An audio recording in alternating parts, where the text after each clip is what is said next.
Everybody knows I love lamb, so I'm going to show you how to make a lamb bhuna, which is a really quite an intense dish, and it's all about the cooking style, which I'll talk to you a little bit about. But to get going, we're going to toast our spices just in a dry pan.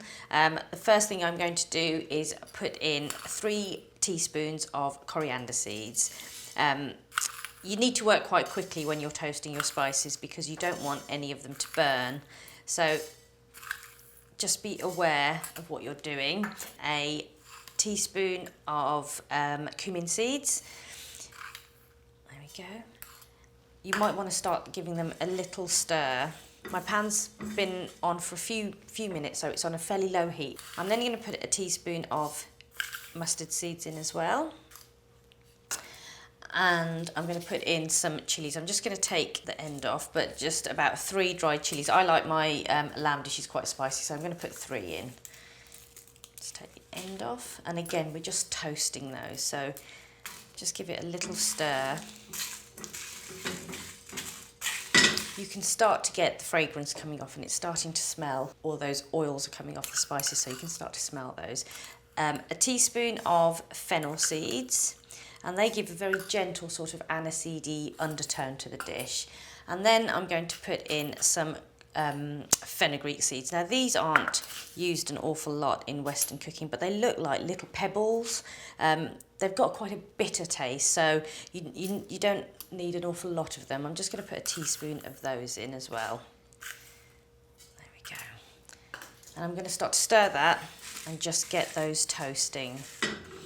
What you're looking for is the seeds to go a shade darker, and as I always say, as soon as you can smell the aromatics, you know that they've released their natural oils, which means that they're ready for the next stage. So I'm just going to toast those.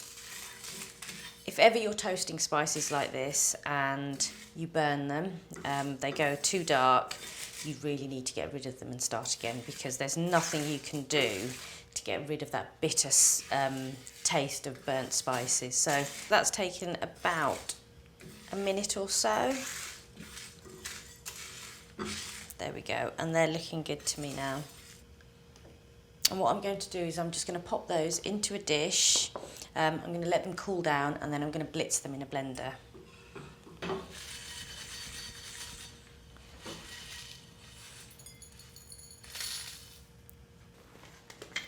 Whenever you're toasting spices like this, it's really important that you understand why you're doing it. And the reason that you're toasting your spices is so that they release their oils. What's really important then is that if you toast spices like this, you use them straight away, because they've released their oils, which means that they're at their most fragrant.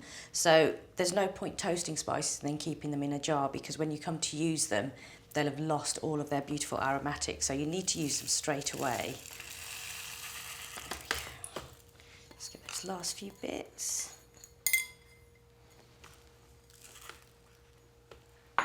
And we're just going to blitz these in a coffee grinder.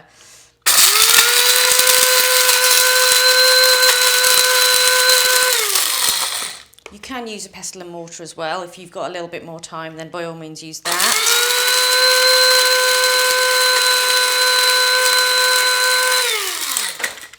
You're looking for a really lovely fine powder.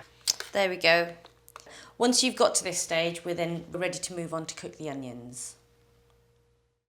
To start the masala, I'm going to add a tablespoon of rapeseed oil. Just heat that up a little bit. And then I'm going to add my onions, which I chopped up really finely. Try and get them all the same size. Just pop those in and start to fry those. There you go. Give that a stir just to coat them all with the lovely oil. Now, as I always say, any of these deep, rich, intense dishes, it's all about the onions, and it's all about how you cook your onions. So what we're looking to achieve is some really dark caramelised onions that will create a beautiful base for your masala sauce. So this is going to cook for 15 to 20 minutes until you get that beautiful dark colour. What I like to do is right at the beginning turn my heat up very high, What that does is get rid of any liquid that's in the onions, and then I'll turn it down and just let them saute very gently. And then just as I reduce the heat, I'll be adding my garlic into that so that the onions and the garlic can cook down together. And I've chopped up really finely 6 cloves of garlic here, so I'm just going to add those in. You can go a little bit heavier on the garlic than you would do if it was a chicken dish. There we go. So I'm going to reduce that heat now, and I'm going to leave that to cook for about 15 minutes, but I'm going to keep an eye on it and keep stirring. The onions have been cooking for about 15 minutes, and what I've done every now and again is when they've caught the bottom of the pan, I've just put in a little bit of water just to lift everything, and that also helps them to caramelise and go that beautiful dark colour.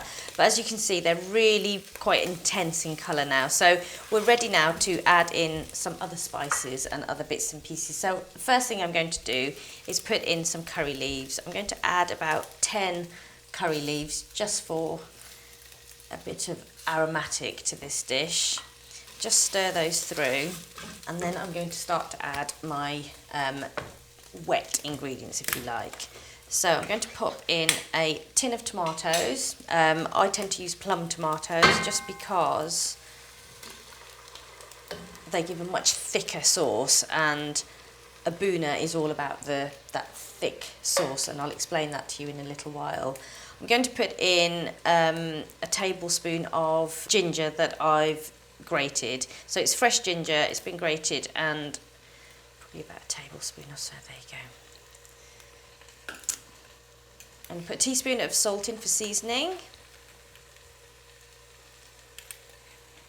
And I'm going to give that a stir through. If you like your dishes fairly hot and spicy, at this point you could probably chop up a fresh green chilli and just pop that in as well.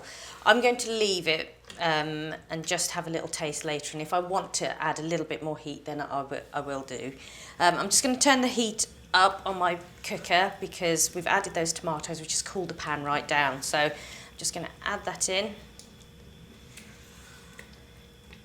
Give that all a stir. Using my spoon, I'm going to try and break up those tomatoes to get that sauce really nice and thick. Just going to turn it down just a touch before I add my spice mix in. So all of those lovely fragrant ground spices, I'm just going to pop those in, sprinkle them all in. And this is when your sauce will start to get all of those beautiful aromatics coming through. So give that a mix. Into that, I'm going to add some turmeric. So half a teaspoon of turmeric, just for a bit of colour. Because you've added lots of dry spice in here, just be careful. If it does start to catch on the bottom of your pan, just add a little splash of water. But those spices will also start to thicken the masala sauce up, and you're starting to get that intensity that you're looking for with a Bhuna. So that's thickened up really nicely now. I'm just going to get my meat and I'm going to pop that in.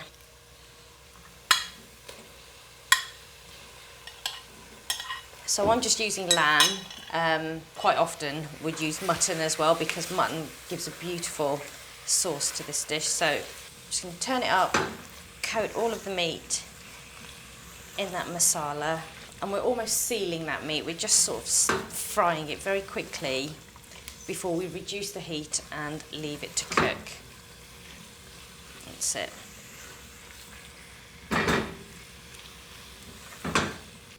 So the meat's all coated in that lovely masala sauce. I'm going to turn that right down to the lowest setting and put the lid on the pan and leave that to cook for half an hour. The lamb's pretty much there now.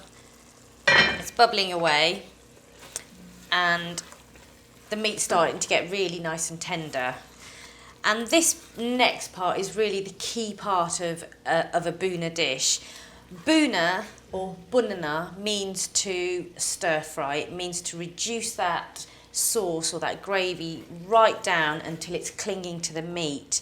So what we're going to do is I'm going to turn that heat up and I'm going to stir this dish and reduce all of that sauce until it's really thick and luscious.